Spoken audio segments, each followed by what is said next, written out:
எடப்பாடி பழனிசாமியும் நிர்மலா சீதாராமன் அவங்க ஒரே மேடையில ஒன்னா பக்கத்துல இருக்கோம் அவ்வளவு பெரிய டீப்பா பேசுறாங்க. ஆமா, அவங்க கூட்டணி கட்சியில இருக்கிறாங்க, அதனால ஒன்னா உட்காந்து பேசுவாங்க. இப்ப ஐயா எடப்பாடியார் தமிழ்நாடு ஃபுல்லா சுற்றுப்பயணம் போகும்போது கூட நயினார் நாகேந்திரன் கூட போயிருந்தாரு இல்லையா, அது மாதிரி போவாங்க. ஆனா மறைமுகமா நிறைய பேச்சுக்கள் நடக்கும்.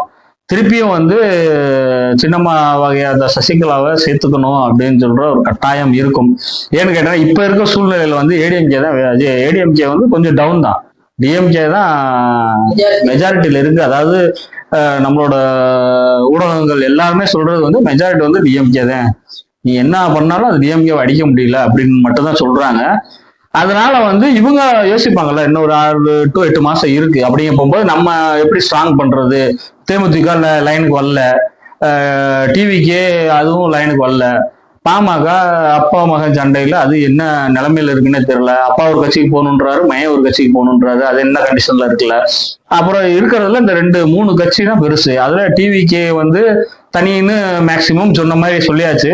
இன்னும் இந்த 2 கட்சி தான் இருக்கு. இதுவும் சேர்ந்தா அவ்வளவு பெரிய மெஜாரிட்டி வருமா அப்படின்றது அவங்களுக்குள்ளே ஒரு டவுட் இருக்கு. அதனால ஏடிஎம்கேல பிரிஞ்சு போனவங்கள சேர்க்கணும் அப்படின்னு அவங்க பேசுவாங்க. மேல் இடத்துல இருந்து வந்து கூட எடப்பாடி ஐயாவுக்கு வந்து ஒரு ப்ரெஷர் கொடுக்கலாம். ஏன்னு கேட்டேன்னா, இதே ஒரு 6 மாசத்துக்கு முன்னாடி பிஜேபியை பயங்கரமா பேசின வாய் அது. எப்படி பேசினா தெரியுமா, இவரும் சரி. இப்போ இன்னொருத்தர் இருப்பாரு, கொஞ்சம் முடி வலிக்கையா இருக்கிறவரு, யாரு, ஜெயக்குமார். இந்த ஏடிஎம்கேவோட செய்தி தொடர்பாளரே அவர் தான்.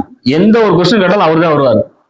அவங்கள சேர்க்க மாட்டா, இவங்கள சேர்க்க மாட்டா, அவங்க கிடையாது இவங்க கிடையாது அப்படி இப்படி பாரு. இப்ப பிஜேபியோட கூட்டணி வச்சதுல இருந்து அவர் வரவே இல்லை பாரு, எந்த ஒரு நியூஸுமே கிடையாது அவரை பத்தி. அப்ப பொதுமக்களா இருக்கிற நம்மளுக்கே இவ்வளவு தெரியுது, நீ உங்களோட சுயலாபத்துக்காண்டி எல்லா வேலையும் பாக்குறீங்க அப்படின்றது நம்மளுக்கு ஆட்டோமேட்டிக்கா தெரியுது. அதனால வந்து பிஜேபி அதோட சுயலாபத்துக்காண்டி என்ன பண்ணும், நம்ம இங்க ஸ்டாண்டர்டா தமிழ்நாட்டுல உட்காரணும் அப்படின்னா ஏடிஎம்கே ஒண்ணுதான் பெரிய கட்சி, அது முதுகுல ஏறி உட்காரணும். அது ஏறி உட்காரணும், அதுவும் அதாவது பிஜேபி ஜெயிக்கிற வரைக்கும் ஏடிஎம்கே வலுவா இருக்கணும். அப்படின்னா பிரிஞ்சு போனவங்களும் ஒண்ணு சேர்க்கணும்.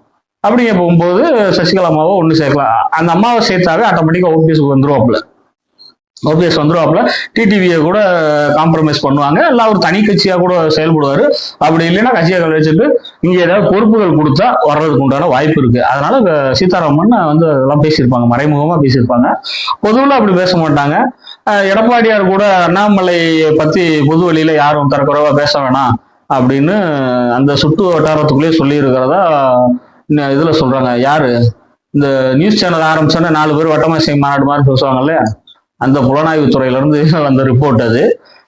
அதனால வந்து இன்றைய காலகட்டம் வரைக்கும் ஜெயிக்கணும் அப்படின்ற ஒரு பெரிய ஒரு முடிவு. ஏன்னா அவருக்கு வாழ்வாசாவா தேர்தல் அது. அதனால வந்து அவரு வாய் இருக்கிறதுனால முன்னாடி ஏகப்பட்டதை பேசிட்டோம். சரி, இப்ப திருப்பி எப்படி நம்ம ஜாயின் பண்றது அப்படின்னு ஒரு உள்ளுக்குள்ளே ஒரு இது இருக்கும். இன்னொரு பெரிய விஷயம், அந்த அம்மா உள்ள விட்டோம்னா எடப்பாடி சுத்தமா காலி. ஒரு 6 மாசம் தாக்கு பிடிக்கிறது கூட கஷ்டம்தான். ஏன்னா அந்த அளவுக்கு அவங்களுக்கு தெரியும்ல, அவங்களும் வச்சு செய்வாங்க.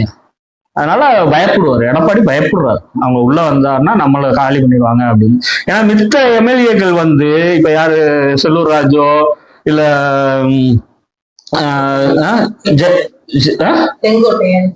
செங்கோட்டையன், இவங்க எல்லாமே பழைய ஆளுங்கும் போது எல்லாருமே வந்து டக்குன்னு அந்த அம்மா காலில் போய் விழுந்துருவாங்க. டக்குன்னு காலில் விழுந்துட்டாங்க அப்படின்னா சரி போ பொண்ணெல்லாம் விட்டுறேன், மெயின் அக்யூஸ் யாரு அப்படின்னு சொல்லி நம்ம அவரை டார்கெட் பண்ணிருமோ அப்படின்ற பயம் இருக்கு அவரு. அந்த ஒரு ரீசனுக்காக வேண்டிதான் நாங்க எக்காரணத்துக்கு கட்சியில சேர்க்க முடியாது, வைக்க முடியாது அப்படின்னு சொல்லி அடிச்சு விடுறாப்புல.